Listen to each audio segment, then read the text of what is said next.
The summer months of 1948, from June to September, witnessed actions unheard of in recorded military history. Here we are seeing the actual process of the establishment of a picket at 16,000 feet above sea level.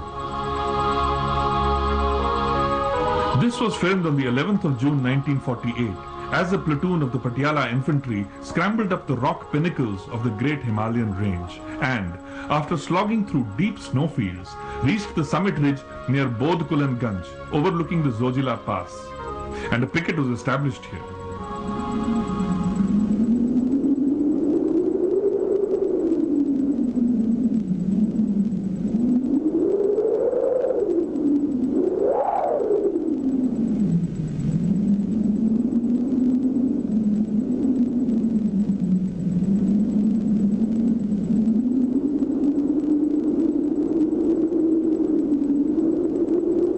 Over the next few days, this doughty band of men repulsed several enemy attempts to dislodge them from this vantage point. It was a strange phenomenon. The intermittent sound of firing by the LMGs echoing across the vast chasm towards the south of the pass, where stood the sacred mountain of Amarnath, barely 4,000 yards away. While further advancement of the Pakistanis was contained, they were firmly entrenched on both sides of the main pass at Gumri, Machoi and beyond. In the 3 months between July and September 1948, Indian troops made several attempts to storm the slopes on which the Pakistani bunkers were located. All these attempts failed. Then, sometime in August 1948, General Thimaya, the commander of the Indian forces, made a historic decision to take tanks up to the Zojila.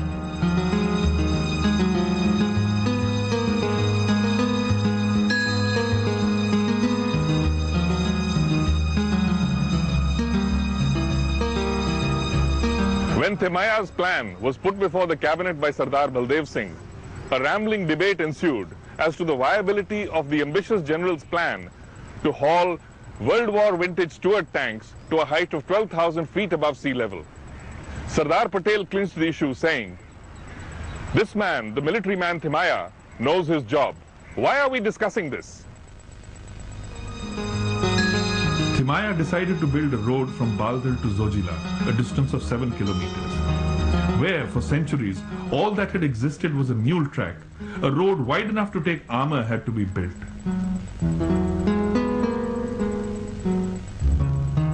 Time was short, winter loomed near, and then came upon the scene a brilliant young officer, Major Thangaraju of the Sappers.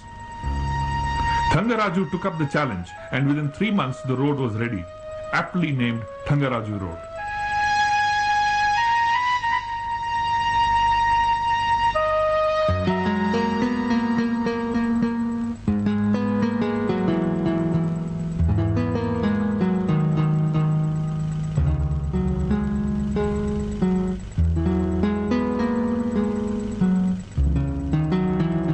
Meanwhile, things were moving apace on the political front too, with Pakistan adroitly playing a game of one-upmanship in the UN Security Council.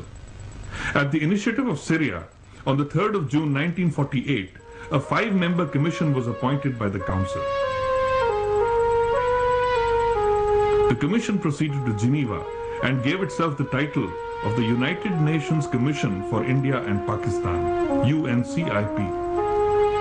A few days later, Zafarullah Khan, Pakistan's foreign minister, let the cat out of the bag by announcing that 3 brigades of the Pakistan Army had been in Kashmir since May 1948. The 5-member UN Commission passed its first resolution on the 13th of August 1948.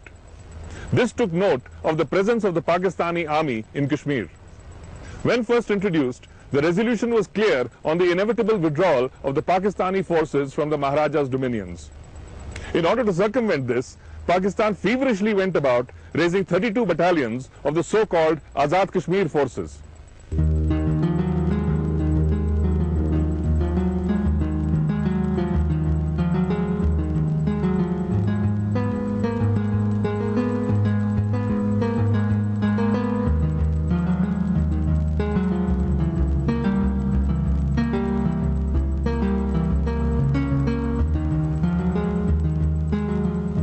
Whereas India accepted this resolution of August 1948, Pakistan virtually rejected it by sending to the UN Commission on the 6th of September 1948 proposed safeguards, which actually amounted to Pakistan's wriggling out of the commitment to remove its forces from Jammu and Kashmir.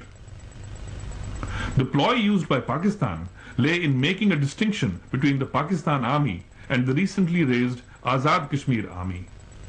The UN Commission at this time played politics.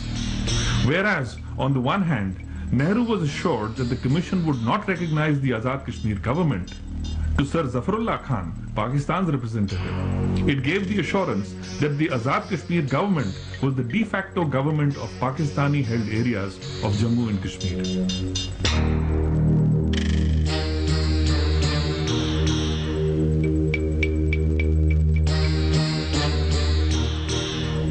As politicians played the game of chess at the United Nations forums, Pakistan went on arming tribal bandits as a liberation army.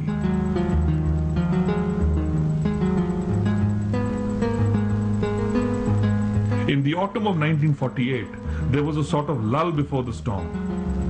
The Pakistanis were in control of virtually all of Baltistan, most of Ladakh, and were entrenched at the gateway of the Kashmir Valley, the Zojila.